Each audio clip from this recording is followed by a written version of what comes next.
আসসালামু আলাইকুম। আমি ফারজানা আনজিম, কাজ করছি ইব্রাহিম জেনারেল হসপিটাল এবং ডিসিসিতে। আজকে আমরা আলোচনা করব সামনে যেহেতু কোরবানির ঈদ, এই কোরবানির ঈদের সময় এই কোরবানির মাংস, অর্থাৎ আমাদের কোরবানির সময় যে পশু কোরবানি দেওয়া হয় সেটা সাধারণত গরু, খাসি, দুম্বা, উট, সব রেডমিট। রেডমিটের কীভাবে খেলে আমাদের কোনো অসুবিধা হবে না, সেই বিষয়টা নিয়েই আমরা আজকে আলোচনা করব। রেডমিট সম্পর্কে অনেকগুলো ভুল ধারণা প্রচলিত আছে যে রেডমিট মানে খারাপ খাবার। আসলে কিন্তু তা না। রেডমিট এটার মধ্যে আদর্শ প্রোটিন সমৃদ্ধ খাবার। এর মধ্যে প্রচুর পরিমাণে আয়রন এবং যেটা আছে হিম আয়রন, অর্থাৎ পরফাইরিন রিংয়ের মধ্যে থাকার কারণে মানুষের শরীরে যেরকমভাবে আয়রনটা দরকার, গরু খাসির মাংসের আয়রনটা ঠিক সেভাবে অ্যাবজর্ব হয়। সো এটা আয়রনের একটি শক্তিশালী সোর্স। এর সাথে এটার মধ্যে আছে জিঙ্ক, B12 ভিটামিন, উচ্চমানের প্রোটিন, এছাড়াও বিভিন্ন রকমের খনিজ লবণ, সোডিয়াম, ফসফরাস সহ আরও অন্যান্য উপাদান। আমাদের রক্তে অক্সিজেনের সরবরাহ সবসময় ঠিক রাখার জন্য হিমোগ্লোবিন শরীরে পর্যাপ্ত পরিমাণে থাকাটা খুব প্রয়োজন। সুতরাং যাদের হিমোগ্লোবিনের ঘাটতি আছে তাদের কিন্তু নিয়মিত নিয়ম অনুসারে এই লাল মাংস খাওয়া প্রয়োজন। আর এছাড়াও লাল মাংসর মধ্যে যেটা হয় যে 100 গ্রাম গরুর মাংসে আসলে 217 ক্যালোরি, 26 গ্রাম প্রোটিন এবং 11.8 গ্রাম ফ্যাট থাকে। অন্যদিকে খাসির মাংসে ক্যালোরি থাকে 122 গ্রাম, প্রোটিন 23 গ্রাম এবং ফ্যাটও থাকে গরুর মাংসের তুলনায় কিছুটা কম। গরু এবং খাসির মাংস এই দুটো মাংসের মধ্যে যদি কম্পেয়ার করা হয় যে কোন মাংস বেশি ভালো, তাতে দেখা যায় যে খাসির মাংসে যেটা হয় আঁশগুলো তুলনামূলকভাবে ছোট হওয়াতে মানে হজম তুলনামূলকভাবে ভালো হয়। যেমন বয়স্ক মানুষের জন্য খাসির মাংসটা ভালো, কিন্তু সমস্যা হচ্ছে যে এই মাংসগুলোতে যেটা থাকে সেটা ফ্যাট, স্যাচুরেটেড ফ্যাটের মাত্রা অনেক বেশি পরিমাণে থাকাতে আমাদের মাংস কতটুকু পরিমাণে খেলে আমরা খেয়েও সুস্থ থাকতে পারবো সেটা এটা বিবেচনার বিষয়। সপ্তাহে মানে একটা পুষ্টি অস্ট্রেলিয়ান একটা পুষ্টি সোসাইটি থেকে যেটা বলছে সপ্তাহে আমাদের হচ্ছে 16 থেকে 24 আউন্সের মতো মাংস খাওয়া যেতে পারে। তো যাদের কোনো সমস্যা নেই সমস্যার ভেদে খেতে পারবে, কিন্তু খুব এর থেকে বেশি পরিমাণে খেলে কিন্তু সমস্যা হতে পারে, কারণ অতিরিক্ত মাত্রায় স্যাচুরেটেড ফ্যাট আমাদের শরীরে নানা রকমের ক্ষতি করে থাকে। সেটা হলো মানে আমাদের হার্টের ক্ষতি করে, এবং পাকস্থলী অন্ত্রের ভিতরে যে মাইক্রোবায়াল মানে অণুজীবগুলো আছে সেই অণুজীবের ক্ষতি করে, হজমের সমস্যা সহ পেটে নানাবিধ সমস্যা তৈরি করে। অর্থাৎ আমরা হচ্ছে কি কোরবানির সময় কোরবানি দিব, ফ্রেশ মাংস রান্না করে খাবো। ফ্রেশ মাংস রান্না করে খুব বেশি দিন ফ্রিজে রেখে দিলে তারপরে ঠিক মতো ওটা রিহিট না করলে মাংসের কিন্তু পুষ্টিগুণের পাশাপাশি মাংসের আসলে খাদ্য মূল্য নষ্ট হয়। সুতরাং রান্না যতটা সম্ভব ফ্রেশ রান্না করে ফ্রেশ খেয়ে ফেলতে পারলেই ভালো।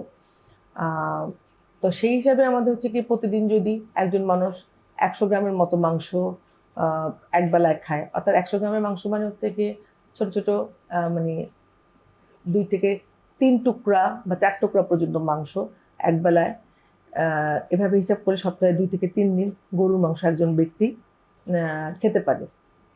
কিন্তু যাদের হজমের সমস্যা আছে তাদের খেতে গেলে মাংস অবশ্যই মানে অবশ্যই ভালোভাবে সুসিদ্ধ হতে হবে। মাংস আমাদের যে রান্নার পদ্ধতি, যে প্রথমে হাই হিটে রান্না করা, তারপর মিডিয়াম হিটে, তারপর লো হিটে, এটাতে করে মাংস সহসা মানে সুন্দর মতো সেদ্ধ হয়, যেটা খেলে আসলে ভালো। অন্যদিকে স্টেক বা পোড়া মাংস, স্টেক অথবা অন্যান্য যে মানে যেভাবে বারবিকিউ করা হয় বা শিক কাবাব করা হয়, সেগুলো খেলেও একদিকে ভালো যে মানে তেল চর্বি যেটা আছে সেটা এক্সট্রা ঝরে যায়, কিন্তু খুব বেশি পোড়া মাংস খাওয়া এটা কিন্তু আমাদের যে হারে দিনে দিনে কার্সিনোমা, ক্যান্সারের ঝুঁকি বাড়ছে, পোড়া মাংস কিন্তু কার্সিনোজেনের মানে ক্যান্সারের ঝুঁকিটা অনেক বেশি বাড়িয়ে দেয়। সো সঠিকভাবে রান্নার প্রসেস জেনে আমাদের মানে খাবারে গরু খাসির মাংস থাকলে সেটা আমাদের জন্য খুবই ভালো, এবং মানে প্রত্যেকেরই নিয়মিত কিছু গরুর মাংস, খাসির মাংস সাপ্তাহিক হিসাবে খাওয়া যেতে পারে।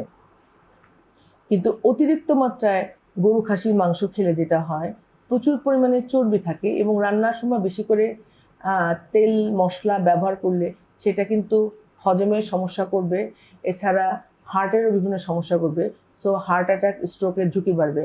ঈদের দিন তো একদিকে সকাল থেকে শুরু হয়ে যায় মানে নানা রকমের চর্বচস্য খাবার, এরপরে গরু কোরবানি দেওয়ার পরে যদি হিসাব করে না খাওয়া যায়, দেখা যায় বেহিসাবি খাবার খাওয়ার কারণে আমাদের নানাবিধ সমস্যা দেখা দেয়।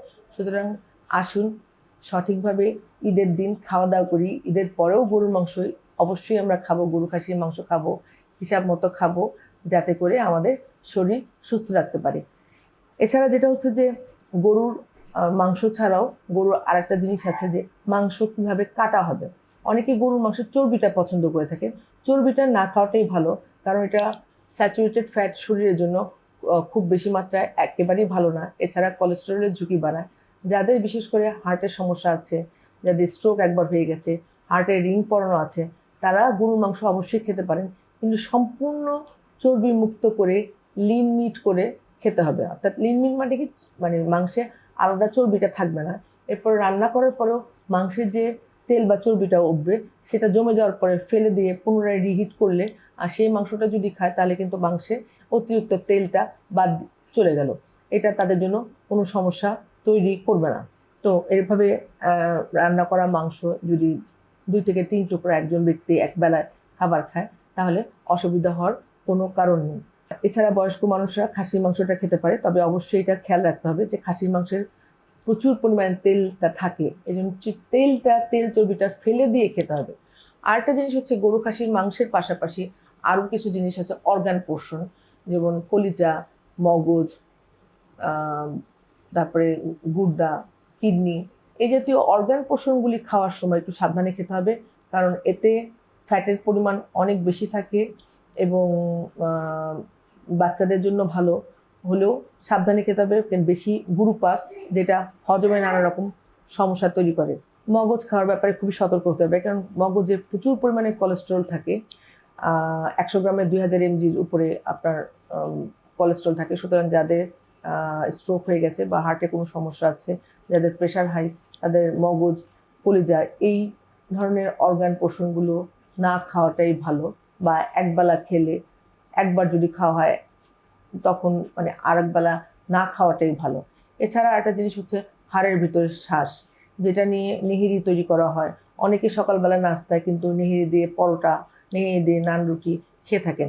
এই হাড়ের ভেতরে শ্বাস কিন্তু প্রচুর স্যাচুরেটেড ফ্যাট এবং কোলেস্টেরল থাকে, যেটা আসলে বেশি পরিমাণে খাওয়াটা একটা হচ্ছে গিয়ে হজমের জন্য খুবই খারাপ, হজম হতে চায় না, পেটে নানা রকম সমস্যা করে। এছাড়াও কিন্তু এই জাতীয় রক্তে চর্বির মাত্রা বাড়ানো সহ অন্যান্য সব সমস্যাগুলো বাড়িয়ে দেয়। এর মধ্যে কথা হচ্ছে যে প্রত্যেকটা খাবারই খারাপ এবং ভালো দিক অবশ্যই আছে, এটা বিবেচনা করে আমরা যদি একটু নিয়ম মেনে খাই, অর্থাৎ আমি একদিন যদি নেহেরি খাই, সেদিন আমি আর অন্য দিন মানে গরু খাসির অন্য পোর্শনে কোনো মাংস খেলাম না, পরে 3-4 দিন পরে আবার আমরা অন্য কিছু খেলাম, সেদিন হয়তো কলিজা ভুনা দিয়ে রুটি খেতে পারি। এভাবে একটু বুঝে শুনে খাবার খেতে হবে, পর্যাপ্ত পানি খেতে হবে, কারণ প্রচণ্ড গরমের মধ্যে এবার কিন্তু কোরবানির ঈদ হচ্ছে। হ্যাঁ, গরমের সময় খাবার দাবারের ব্যাপারে আমাদের বিশেষ সতর্ক থাকতে হবে, প্রচুর পানি পান করতে হবে এবং খাবার ভালোভাবে সুশুদ্ধ খাবার সুন্দর করে চিবিয়ে খেতে হবে এবং খেয়াল রাখতে হবে এই চর্বচস্য খাবারের পাশাপাশি প্রচুর মিষ্টান্ন পাশাপাশি আমাদের কিন্তু ভুলক্রমে সবজিটা বাদ দিলে চলবে না, একটু করে সবজিও খেতে হবে যাতে নিয়মিত বাওয়েল ক্লিয়ার হয় এবং শরীর সুস্থ থাকে। সুতরাং আসুন কোরবানি ঈদে আমাদের কোরবানি দেওয়ার উদ্দেশ্য যেন পূরণ হয়, সঠিকভাবে খাওয়া দাওয়া করে আমরা পরিবারের সবার সাথে সুন্দর মতো ঈদ পালন করতে পারি, এই কামনাই করি। সবাই মিলে সুস্থ থাকি। ধন্যবাদ সবাইকে।